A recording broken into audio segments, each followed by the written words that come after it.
이사야 4장 1절부터 6절 말씀 함께 교독하겠습니다. 하나님의 말씀입니다. 그날에 7 여자가 한 남자를 붙잡고 말하기를 우리가 우리 떡을 먹으며 우리 옷을 입으리니 다만 당신의 이름으로 우리를 부르게 하여 우리가 수치를 면하게 하라 하리라. 그날에 여호와의 싹이 아름답고 영화로울 것이요 그 땅에서 사는 이스라엘의 피난자를 위하여 시온에 남아있는 자, 예루살렘에 머물러 있는 자, 곧 예루살렘 안에 생존한 자 중 기록된 모든 사람은 거룩하다 칭함을 받으리니 시온의 딸들의 더러움을 씻기시며 예루살렘의 피를 그 중에서 청결하게 하실 때 여호와께서 거하시는 온 시온산과 모든 지폐 위에 낮이면 구름과 연기, 밤이면 화염의 빛을 만드시고 그 모든 영광 위에 덮개를 두시며 또 초막이 있어서 낮에는 더위를 피하는 그늘을 지으며 또 폭을 피하여 숨는 곳이 되리라. 아멘. 이사야 3장에서는 오만한 예루살렘의 수치가 임했습니다. 시온의 남자들은 전쟁 중에 모두 죽임을 당하게 될 것이다 로 3장이 마무리가 되었습니다. 그래서 성읍의 여자들이 결혼을 잘 하지 못하고 고독에 빠지게 될 것입니다. 남자는 너무 적어서 한 남자에게 7 여자가 있다고 말씀하죠. 그런 사회에서 여자는 아버지가 되었든 혹은 남편이든 꼭 남자에게만 의존해야 했는데 당시에 여자가 남자로부터 버림을 받거나 또 떨어져 있는 것은 1절의 끝에서 볼 수 있듯이 수치로 여겨졌습니다. 하나님의 심판의 메시지가 선포되었습니다. 그런데 갑작스럽게 1절 이후 4장 2절부터는요 소망의 분위기가 만들어지고 있습니다.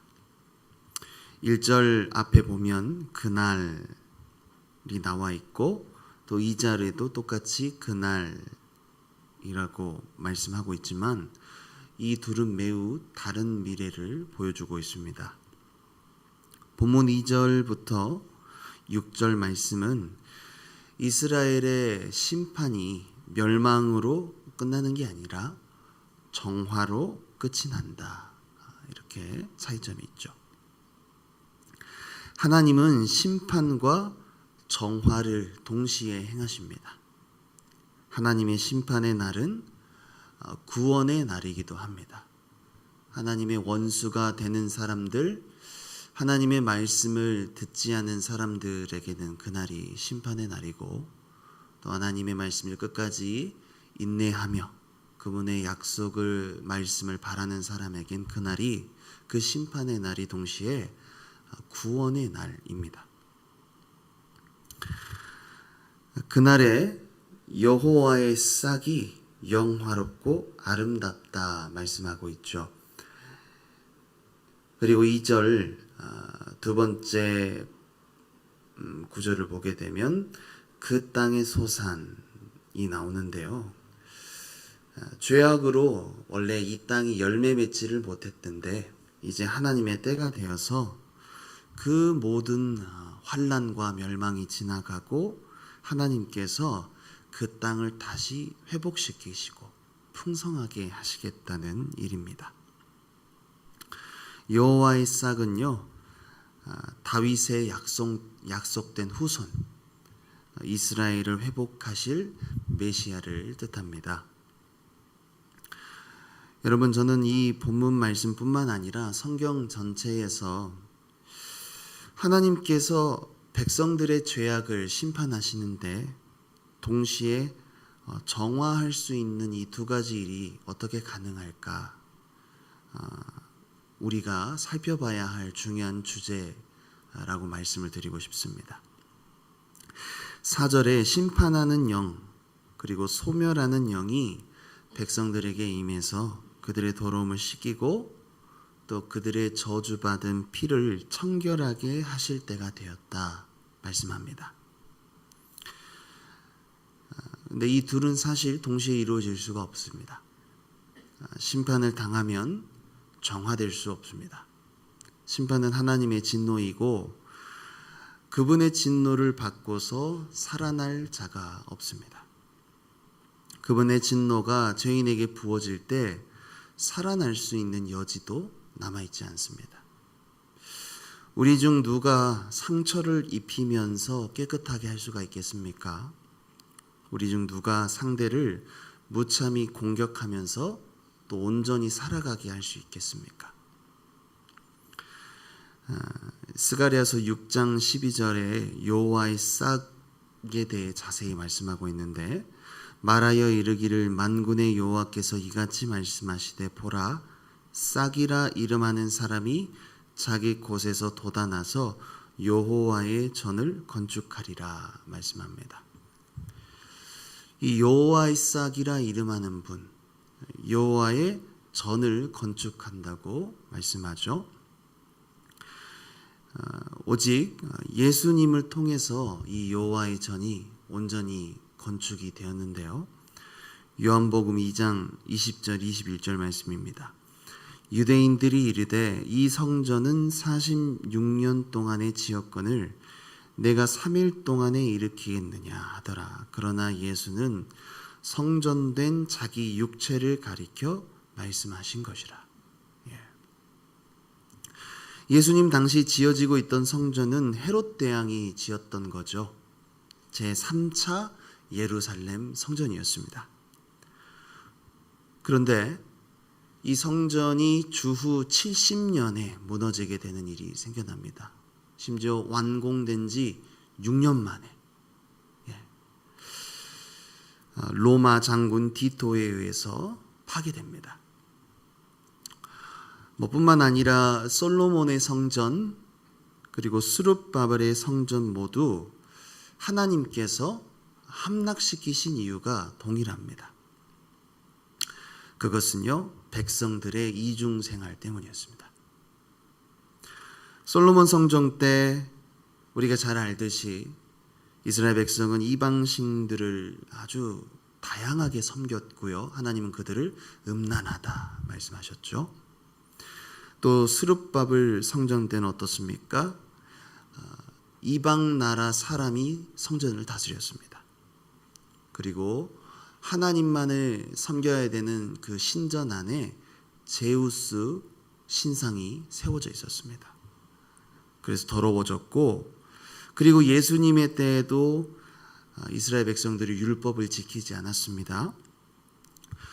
그들의 삶이 성전 중심의 생활이었을지는 모르지만 그래서 손에는 율법을 들고 다니고 광장과 사람들 앞에서는 율법의 계명을 가르치고 또 외쳤지만 실제 그 백성들의 마음, 생활은 하나님의 율법이 아니라 로마의 법, 로마의 문화에 더 많은 생활의 비중을 두는 이중생활을 한 것입니다. 돈, 권력, 향락, 영향력 등이 그렇습니다. 그들은 하나님의 말씀을 따르지 않았습니다. 그들의 성전 중심 생활은 전혀 하나님을 기쁘시게 하지 못했습니다. 그들의 이중 생활은 하나님을 모독하는 행위였습니다. 기도부터 헌금, 예배 생활 모두 위선적이었습니다.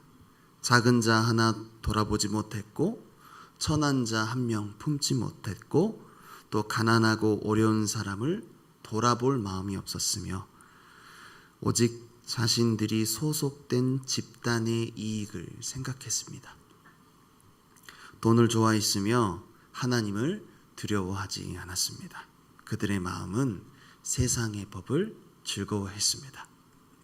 그 증거가 하나님의 성전 자체이신 예수님이 오셨을 때 그 예수님을 환영하지 않은 모습으로 드러납니다. 그들은 하나님 나라와 통치를 즐거워하지 않았던 것입니다. 예수님은 그들에게 하나님 나라는 이런 거야. 하나님의 뜻은 원래 이런 거야. 성경 말씀의 뜻은 이게 진리야. 가르쳐 주셨는데 그들의 마음이 너무나 부패해 있고 하나님의 말씀보다 눈에 잡히는 탐심이 그 예수님의 가르침을 달가워하지 않았던 겁니다. 그분을 거부했고 예수님을 때렸고 저주하고 심지어 십자가에 못 박혀 죽였습니다.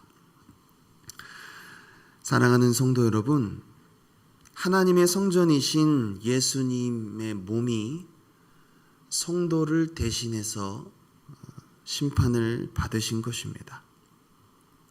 십자가의 형벌은 하나님께서 죄인을 대신해 죄인에게 내려야 할 참혹한 심판을 예수님께 내린 사건이었습니다. 하나님께서 자신의 아들을 무참히 짓밟고 찢으셨으며 죄인을 향한 그분의 엄중한 진노를 아들 예수님께 부으셨습니다. 우리가 당해야 할 하나님의 진노가 예수님께 십자가 위에 부어진 것입니다. 죄가 없으신 예수님의 십자가의 죽음을 나의 것으로 믿고 받아들이면 우리는 죄가 없는 사람처럼 여김을 받게 됩니다. 그분이 진노를 받으심으로 우리는 성도는 모든 죄로부터 정화되고 깨끗함을 받게 됩니다. 우리가 받아야 할 심판은 예수님께 대신 부어지고 예수님이 받아야 할 의로움과 칭찬은 우리에게 주어지게 되는 겁니다. 이것이 하나님께서 심판하시면서 동시에 백성들을 깨끗하게 하실 수 있는 방법입니다. 그분의 선하심과 공의로우심을 하나도 어기지 않고 그분의 의로우심을 나타낼 수 있는 건 오직 십자가뿐이었습니다.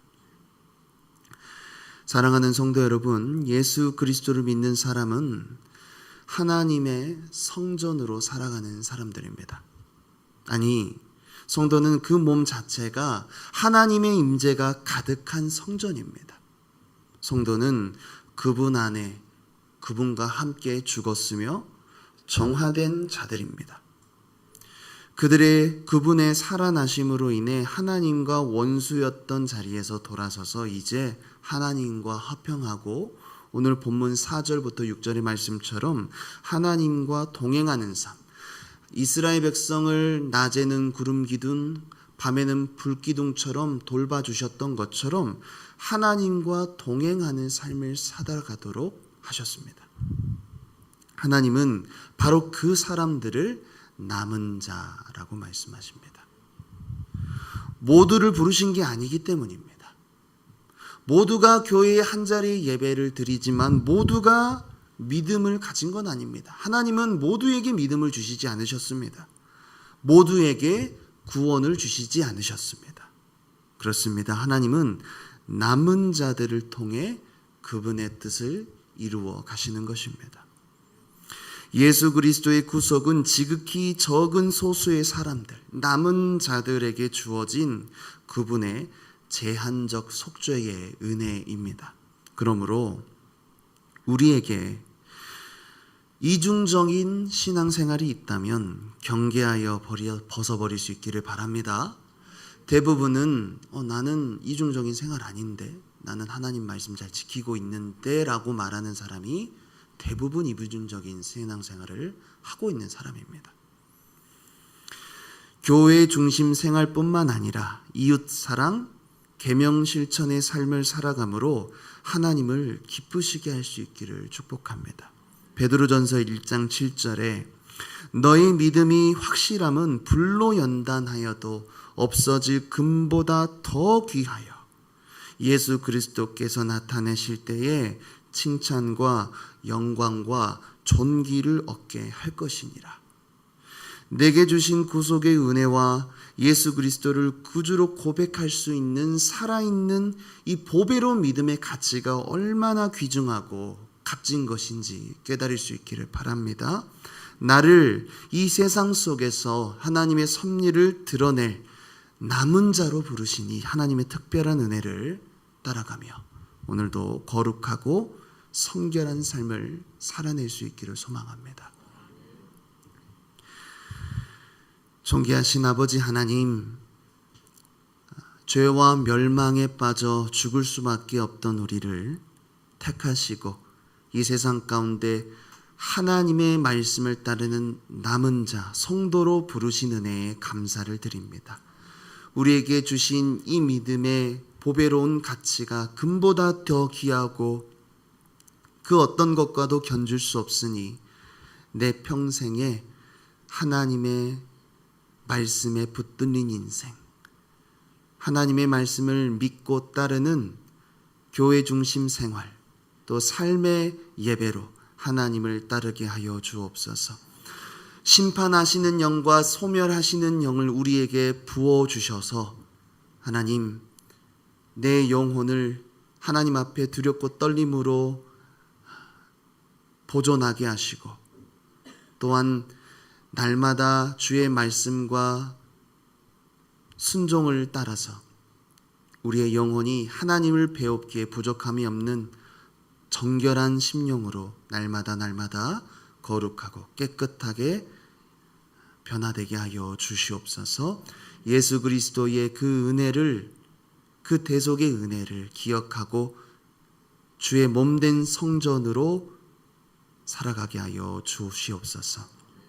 감사드리며 존귀하신 예수님 이름으로 기도드리옵나이다. 하늘에 계신 우리 아버지여, 이름이 거룩히 여김을 받으시오며 나라가 임하시오며 뜻이 하늘에서 이루어진 것 같이 땅에서도 이루어지이다. 오늘 우리에게 일용할 양식을 주셨고 우리가 우리에게 죄 지은 자를 사하여 준 것 같이 우리 죄를 사하여 주시옵고 우리를 시험에 들게 하지 마시옵고 다만 악에서 구하시옵소서. 나라와 권세와 영광이 아버지께 영원히 있사옵나이다. 아멘.